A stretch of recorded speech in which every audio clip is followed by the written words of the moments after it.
네, 다시 시작되는 방역 강화 조치에 많은 소상공인과 자영업자들의 시름이 깊어지고 있습니다. 정부는 오늘 손실보상 지원 방안을 발표했는데요. 이성원 한국중소상인 자영업자 총연합회 사무총장 연결해서 어떤 입장인지 들어보겠습니다. 총장님 나와 계십니까? 예, 안녕하세요. 네, 안녕하십니까? 먼저 정부가 오늘 오전 합동 브리핑을 통해서 소기업과 소상공인 사업체 320만 곳에 방역지원금 100만 원씩을 지급하기로 했습니다. 이 방역지원금은 손실보상금과는 별개인데요. 이번 지원이 실질적으로 도움이 좀 될 것이라고 보시나요? 예, 물론 도움이 되기도 합니다.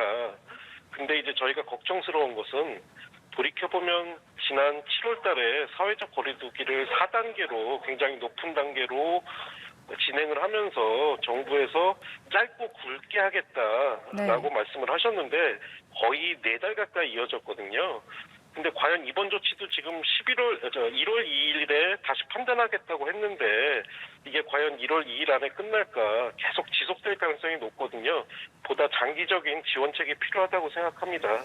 네, 좀 장기적이고 신속한 지원이 필요해 보이는데 이 손실보상금과 방역지원금이 중복 지원이 가능하게끔 했거든요. 손실보상금 하한액도 기존에는 분기별 10만 원에서 50만 원으로 올렸고 또 지급 대상도 확대가 됐습니다. 이 부분에 대해서는 어떻게 평가하시는지요? 예, 일단 손실보상 대상 자체가 현행 제도에서는 너무 협소하기 때문에 이런 피해 지원으로 사각지대를 줄였다는 것은 대단히 환영할 만합니다. 하지만 문제는 여전히 이제 인원 제한이라든가 방역 패스라든가 손실보상으로 인해 피해를 엄청나게 보고 있으나 손실보상이 대상이 아닌 업체들도 여전히 많거든요. 네. 그리고 손실보상이 되더라도 실질적으로 보상이 되는 금액이 현실적인 피해에 비해서는 턱없이 부족합니다. 그래서 손실보상 제도는 전반적으로 지금 재설계가 반드시 되어야 되는 상황입니다. 네. 그리고 또 이번 지원에서요, 정부가 방역 패스 적용 확대에 따른 방역 물품들 있잖아요. 그 비용 경감을 위해서 최대 10만 원의 현물 지원을 병행하기로 했거든요. 방역 패스 확대에 대한 부담을 정말 많이들 호소를 하셨는데 어떻게 보시나요? 예, 물론 뭐 작은 것이라도 지원되는 것은 당연히 환영할 만합니다. 도움도 되고요. 네. 하지만 이제 가장 근본적인 문제가 아직 남아 있거든요. 예를 들어서 방역 패스라는 게 여러분이 생각하시기에 미접종자를 뭐 접종자로 전환시키기 위한 뭐 좋은 정책이고 거기에도 저희는 동의를 합니다. 다만 방역 패스가 생각보다는 피해가 큽니다. 왜냐하면 미접종자만 이용을 못하는 것이 아니라 미접종자가 포함한 그룹 자체가 저희 같은 다중이용 시설을 아예 이용을 안 하시기 때문에 이런 지원도 좋지만 사실은 전반적인 제도 자체 그리고 그 피해에 대해서 좀 더 심각하게 고려를 해야 되지 않을까 그렇게 생각하고 있습니다. 네. 그리고 또 손실보상 대상이 아니었던 업종을 대상으로는 최저 1% 초저금리 자금을 또 최대 2천만 원까지 융자 지원하기로 했는데 이 부분에 대해서는 어떻게 평가하시는지요? 예, 물론 지금 굉장히 급하게 이런 금융 지원이 필요한 업체들도 있습니다. 네. 하지만 반면에 생각해 보면 지금 자영업 부채가 굉장히 심각하거든요. 코로나 이후로 여러 자료에 의하면 거의 100조에서 200조 가까운 부채가 새로 늘어났습니다. 자영업자들에게서만. 네. 이런 상황에서 금융 지원, 결국은 빚을 늘리는 방식의 지원은 사실 조금 위험하지 않느냐.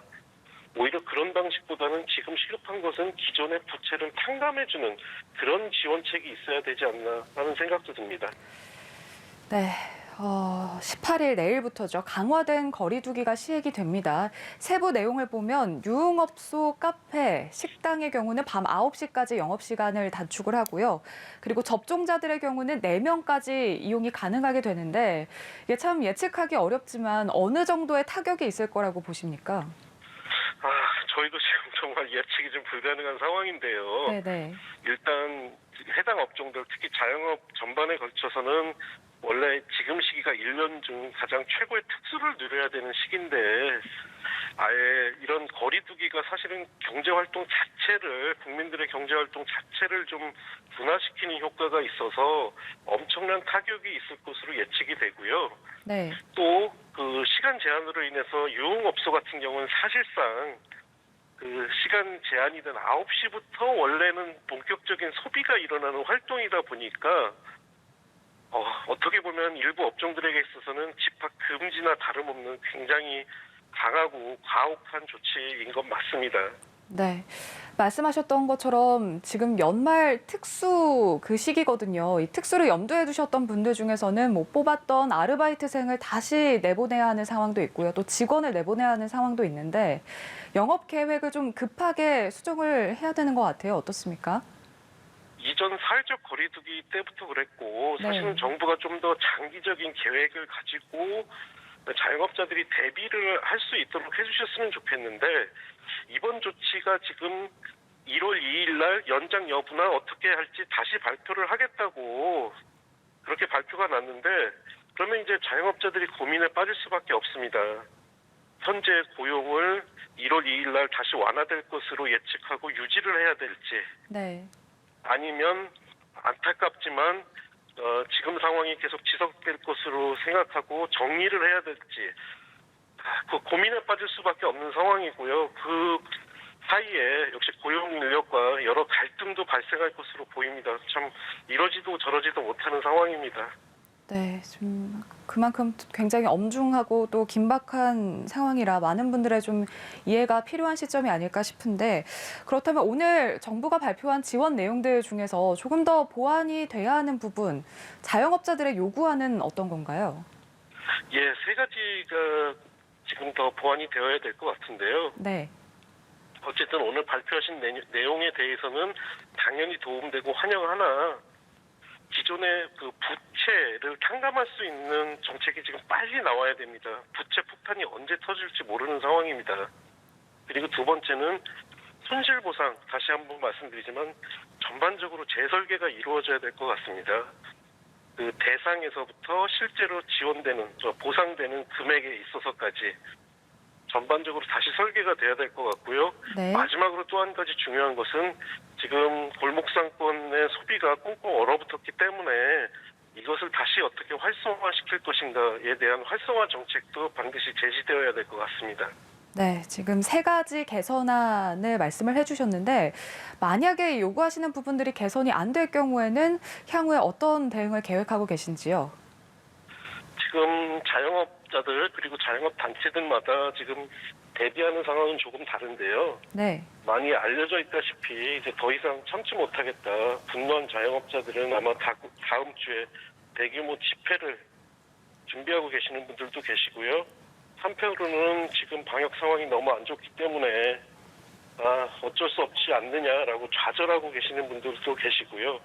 저희 같은 경우에는 지금 더 이렇게 강화될 수 없는 상황이라면 손실보상을 좀 더 현실성에 맞게 개편하는 것에 좀 집중하고 있는 상황입니다. 네, 알겠습니다. 지금까지 이성원 한국중소상인 자영업자 총연합회 사무총장과 함께 소상공인과 그리고 자영업자들의 입장 들어봤습니다. 오늘 말씀 고맙습니다. 감사합니다. 네, 감사합니다.